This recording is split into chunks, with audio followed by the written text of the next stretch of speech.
नमस्कार दोस्तों, आप सभी का स्वागत है आपके अपने आध्यात्मिक चैनल द गीता पर। आज की इस विशेष वीडियो में हम बात करने वाले हैं एक ऐसे प्रश्न की जो हर इंसान के मन में कभी न कभी जरूर उठता है। कर्म का फल कब और कैसे मिलता है? क्या हमारे अच्छे और बुरे कर्मों का हिसाब तुरंत होता है या समय के साथ धीरे धीरे?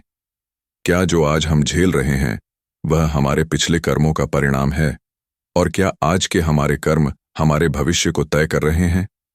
इन सभी सवालों का उत्तर आज हम विस्तार से जानेंगे।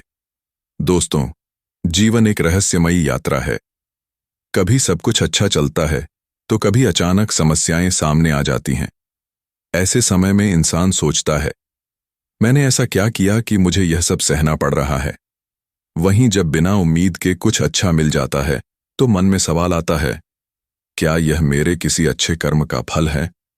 द गीता चैनल पर हम हमेशा कोशिश करते हैं कि गीता और सनातन ज्ञान के माध्यम से जीवन के गहरे रहस्यों को सरल भाषा में समझा सकें।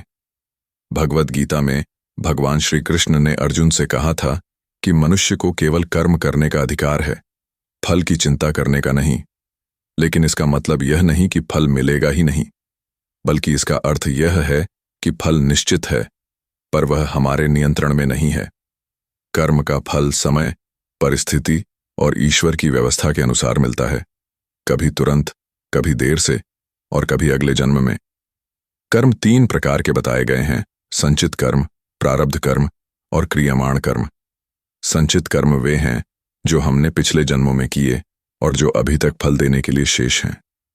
प्रारब्ध कर्म वे हैं जिनका फल हमें इस जन्म में मिल रहा है, और क्रियमाण कर्म वे हैं जो हम इस समय कर रहे हैं, जिनका फल भविष्य में मिलेगा। जब हम इस सिद्धांत को समझ लेते हैं तब हमें जीवन की कई उलझनों का उत्तर मिल जाता है। मान लीजिए कोई व्यक्ति बहुत अच्छा है, किसी का बुरा नहीं करता, फिर भी उसके जीवन में दुख है। इसका कारण यह हो सकता है कि वह अपने प्रारब्ध कर्मों का फल भोग रहा हो। उसी तरह कोई व्यक्ति गलत काम करता है, फिर भी वह सुखी दिखाई देता है। इसका मतलब यह नहीं कि उसे फल नहीं मिलेगा, उसका हिसाब भी तय है, बस समय बाकी है। तो गीता पर हम बार बार यह बात समझाते हैं कि ईश्वर का न्याय अटल है, बस हमें धैर्य रखना होता है। कर्म का फल कैसे मिलता है यह भी समझना जरूरी है। फल हमेशा उसी रूप में नहीं मिलता जैसा हमने किया। यदि हमने किसी को दुख दिया है तो जरूरी नहीं कि वही व्यक्ति हमें दुख दे। जीवन के किसी भी मोड़ पर किसी भी रूप में वह परिणाम सामने आ सकता है।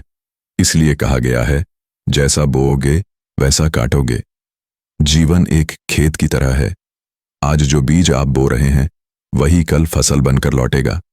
यदि आप ईमानदारी, प्रेम, करुणा और सत्य के बीज बोते हैं तो देर सवेर आपके जीवन में शांति और सुख की फसल जरूर आएगी। लेकिन यदि आप छल, कपट, ईर्ष्या और क्रोध के बीज बोते हैं तो उसका परिणाम भी कड़वा ही होगा। यही कर्म का अटल नियम है। दोस्तों, कई बार लोग कहते हैं, मैंने तो किसी का बुरा नहीं किया, फिर मेरे साथ ही ऐसा क्यों? यहां हमें आत्मचिंतन की जरूरत होती है। हर कर्म केवल बाहरी नहीं होता, हमारे विचार भी कर्म हैं। यदि हम भीतर ही भीतर किसी के लिए बुरा सोचते हैं, ईर्ष्या करते हैं, नफरत पालते हैं, तो वह भी कर्म है और उसका प्रभाव हमारे जीवन पर पड़ता है। द गीता चैनल का उद्देश्य यही है कि हम केवल बाहरी नहीं बल्कि आंतरिक शुद्धि पर भी ध्यान दें। भगवान श्री कृष्ण ने यह भी कहा कि कर्म करते समय हमारा भाव बहुत महत्वपूर्ण होता है। यदि हम किसी की मदद दिखावे के लिए करते हैं तो उसका फल सीमित होगा, लेकिन यदि हम सच्चे मन से बिना स्वार्थ के सेवा करते हैं तो उसका पुण्य कई गुना बढ़ जाता है। इसलिए कर्म का मूल्य केवल काम से नहीं बल्कि भाव से भी तय होता है। अब प्रश्न आता है, क्या कर्मों को बदला जा सकता है? क्या बुरे कर्मों का प्रभाव कम किया जा सकता है? गीता का संदेश है, हाँ, यदि हम सच्चे मन से पश्चाताप करें, अपने व्यवहार में बदलाव लाएं और अच्छे कर्मों की ओर कदम बढ़ाएं तो भविष्य बदला जा सकता है। प्रारब्ध को पूरी तरह टाला नहीं जा सकता, लेकिन क्रियमाण कर्मों से आने वाला कल जरूर सुधारा जा सकता है। धैर्य और विश्वास कर्म के मार्ग में सबसे बड़े साथी हैं। जब हम अच्छा करते हैं और तुरंत परिणाम नहीं मिलता तो निराश न हो।